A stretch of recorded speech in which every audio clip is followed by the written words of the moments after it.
Great. Thank you all for joining us. Nour, I want to start with you. I'm curious, what can a company like Tarjama, working on Arabic language models really offer that sort of the big guys, OpenAI or Anthropic or Google can't? Why is it important to create these local language LLMs? Sure. Thank you so much for having me here. So when we talk about Arabic language is not one main language. So we have many dialects. And if you look at the internet, so all these large language models crawled mainly the internet, right? Got all the data from the internet. Arabic language is the fourth maybe spoken language on the internet, and it's only 4% from data. So we don't have a lot of high quality data sets online. Most of the data sets that are of high quality that could potentially feed any model sitting behind walls, right? They're in companies that are like ours or others.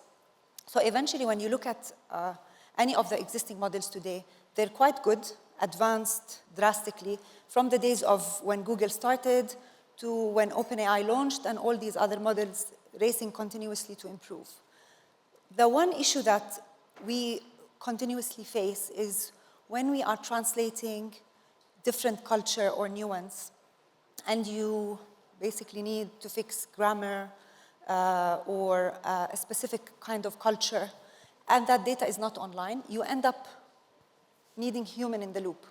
So that's why continuously you need models that are improving with like high quality data sets.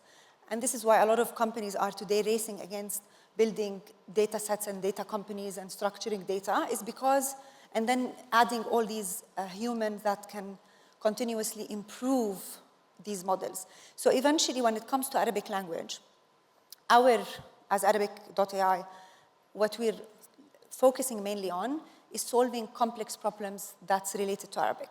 One is how do you extract data from all these data sets that are archived on, and you need OCR to extract. Right. And when it comes to OCR, so you're actually creating the data sets. Exactly. The data doesn't exist.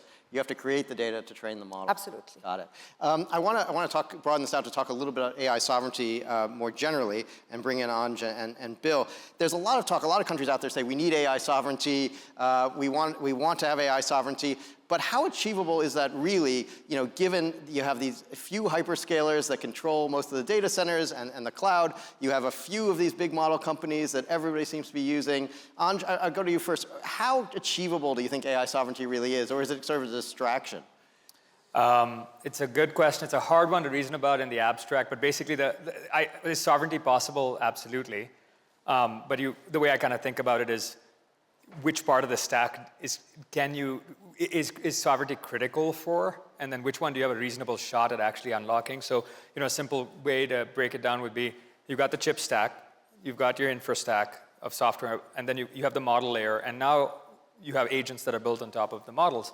And you're right, it is extraordinarily hard and getting even harder for nations to do their own frontier pre-training, right? On the other hand, relative to a year ago, all the prognostication was that there was no shot they would have. Right. And in reality, the open source ecosystem has ended up being quite vibrant. And we have China to thank that, right. For that a lot. I think DeepSeek changed everything.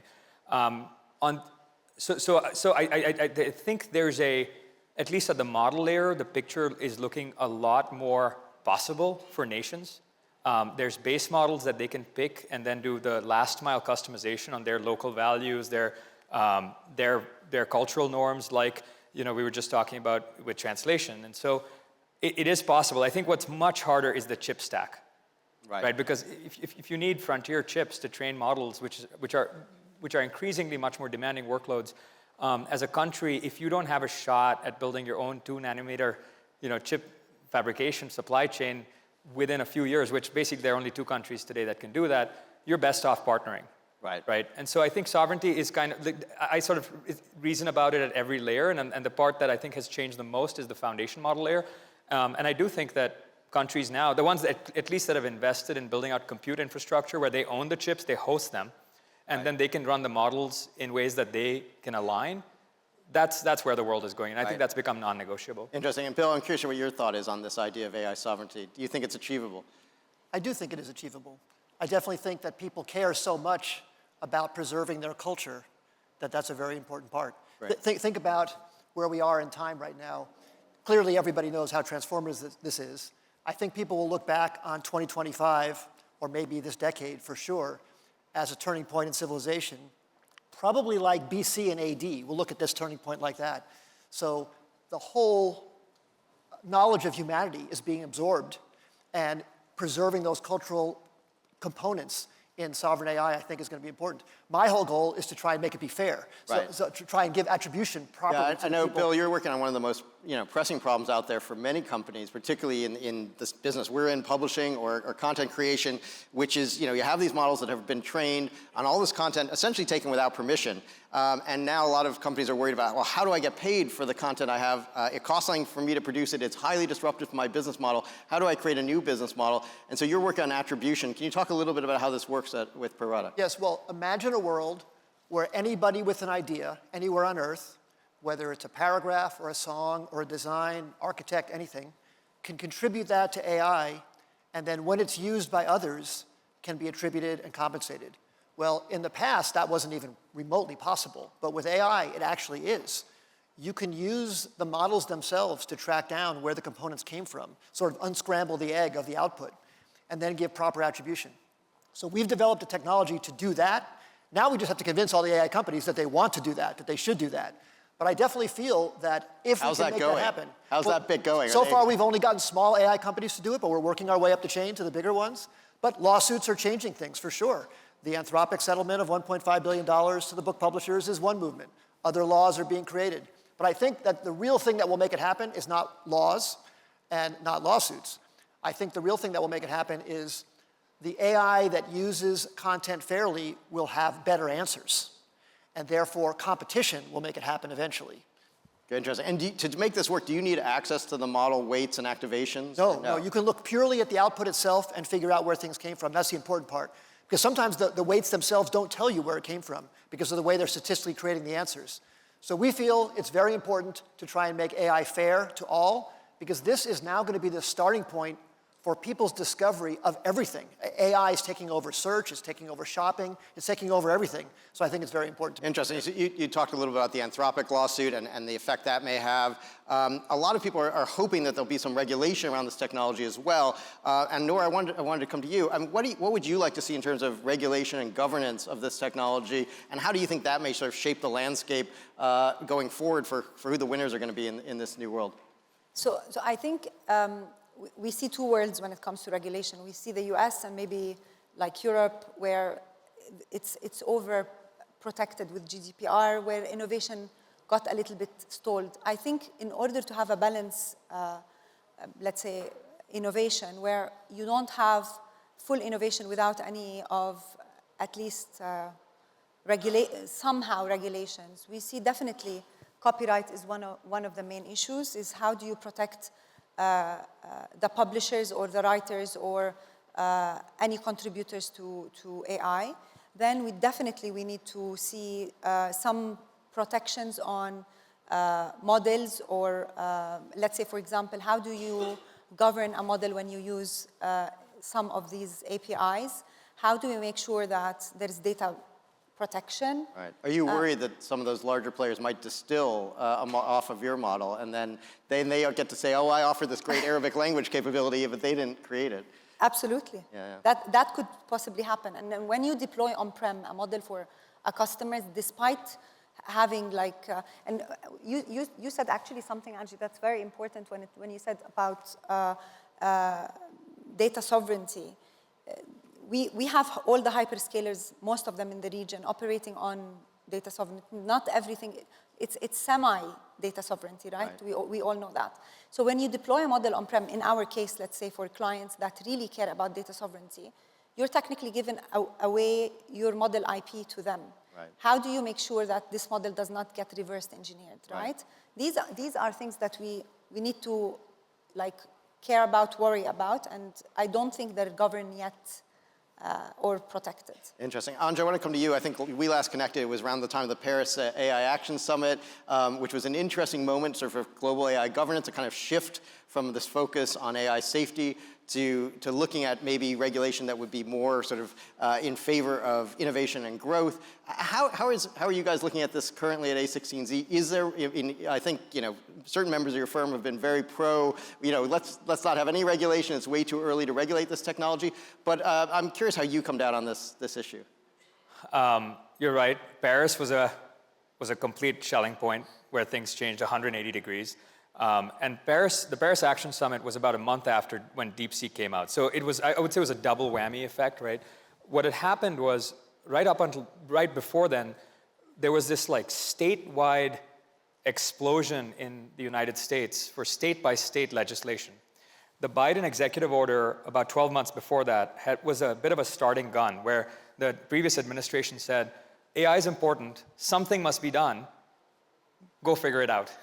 And that kicked off such a mess of statewide legislation where everybody was trying to propose different things that we were just staring down what was happening to entrepreneurs where they had literally to play whack-a-mole with different states. What's changed since Paris is one unified federal framework. There was an AI action plan that the current administration put out, and I think that's fantastic for the US. It hasn't solved the problem entirely that there's still a bunch of statewide, piece-by-piece regulatory approach, but at least now there's a strong federal message that says these are the issues that matter to the country, and those will be figured out at the federal level. And that's shaping actually the way Europe approaches it too, because prior to that, there was a country-by-country mess as well, and I think the EU Commission is trying at least to unify that. So that was one big thing that's been great. I think what has not been great is that the speed at which the open source ecosystem has been has accelerated the race geopolitically is not looking great for the United States and its allies. The reality is if you look at the most powerful models that are open source today, outside of Mistral from France and a couple of models that are small sort of specialized models from the US, it's really China's game right now. Right. And I think that's not a particularly encouraging picture. Interesting. One thing I would say about that, I agree with you, is that China has unleashed a lot of competitive juices around the world because of that. Oh, absolutely. I remember I was in Davos when DeepSeek came out, Yeah. Right. and stocks took a hit, like Yeah. a $1 trillion hit. Absolutely. And they've all come back, and more than that since then. Right. But the number of US competitors that are, I think, upping their game because of that is a truism, and I think that's a good thing. Yeah, I think that entrepreneurs, researchers who have the skill set to push the frontier should be spending their time on pushing the frontier of capabilities, not on navigating 50 different pieces of legislation. Absolutely. Right. And that was the status quo a year ago. Yeah. And I think what you're going to see as a result of all that freed up mind space of these entrepreneurs and scientists is that 3, 4, 5 months from now, you're going to start to see a wave of open weight models from American labs, from allied labs in the West, that now are going to level set, or sort of level the playing field. Do you think the West is going to come back when it comes to open source? I believe. All right. I believe. And Bill, I want to go to Bill on it's very interesting, the technology you're working on. I do think, this is a critical problem for content creators, publishers, and also, commerce platforms to some extent. But there's still this fundamental issue of okay, my information may have contributed to the answer I'm getting from this LLM, but it may not have contributed that much. And how much am I going to get paid for that? And there's still the fundamental problem of I'm losing that direct relationship that I used to have to my customer, to my reader, to my audience. When you've talked to publishers about this, how are they thinking about this? And because that still seems to be a fundamental problem. Yes, I can get a little bit of, I'm so glad I'm going to earn 15 cents from that answer, but that's not nearly as much as I used to get from the subscription that this person used to pay for. So how are you dealing with publishers around this issue of disintermediation? Well, there's two different parts to your question. The first part is, can you have fair pay and make enough money from sharing your content in AI engines? And I give the examples of Spotify and YouTube and the App Store. Those all share revenue, and they pay out billions and billions of dollars to people. Apple News pays out billions of dollars to publishers. So you can make a very good living with your content being used somewhere else. So and Spotify is a perfect example in that they have $20 billion in revenue. They pay out $12 billion to artists, and they're a $100 billion market cap profitable company. So proving that a model of sharing can exist and make a company work. The other part of your question of how am I being disintermediated? So this just came up with OpenAI and Walmart and Amazon. OpenAI is doing direct commerce inside of the product, and Walmart said, I would like to be in that, and Amazon said, I don't want to be in that. So Walmart says, I want to be where the conversations are happening. It's too important to me, even though I'll be disintermediated and I can't do upsell and other things. And Amazon says, no, I don't want to be part of it because I need my experience to be the way it is. Obviously, for different companies and different brands, both can work. But I do think that AI is going to be the storefront for all of human exploration and knowledge. And if you're not in it, you're going to be missing out. You're not going to be in the store. Interesting. So I think it's going to be important to be there. Right. Anj, I want to come to you before we're out of time again. There's a sense that certain parts of the stack are really locked up. We've got, we've got some really big players on the frontier models. We've got some really big players, in infrastructure. We've got a number of companies at the application layer. Where are you seeing that there's still opportunity to invest? Where are you seeing the biggest opportunity at the moment? We're entering a golden age, an explosion of new frontier teams. I think it was very popular 2 or 3 years ago to say, there's only going to be 3 or 4 labs and teams that are going to do any real training. This is going to go to the big tech companies, and startups will have to deal with the God models are going to win, and startups will be left to pick the pieces up of tiny little, niche opportunities here and there. What's changed the game entirely is the advent of reasoning models about a year ago. Reinforcement learning as a new paradigm is working so extraordinarily well, especially on mission-critical problems. So a year ago, right, if you looked at what AI was really good at, I'm talking about sort of frontier generative AI, it was creative writing, companionship, where hallucination was a feature, not a bug, which was great. It was great for creativity, it was great for a bunch of consumer use cases, but when it came to mission-critical problems, defense, healthcare, enterprise problems where 9 nines of reliability is important, it just failed. And now we've got reinforcement learning where if you can define the reward model correctly, which startups are really good at doing when they embed themselves inside an industry, they go deep, they go vertical, and they end up understanding the customer's problem end to end. That's an entirely new, you can build entirely new multi-billion-dollar companies doing full end-to-end reinforcement learning for each industry. That's great. I'm so sorry we're out of time, but thank you so much for listening. This has been a great session. Thank you so much. Thanks for having us.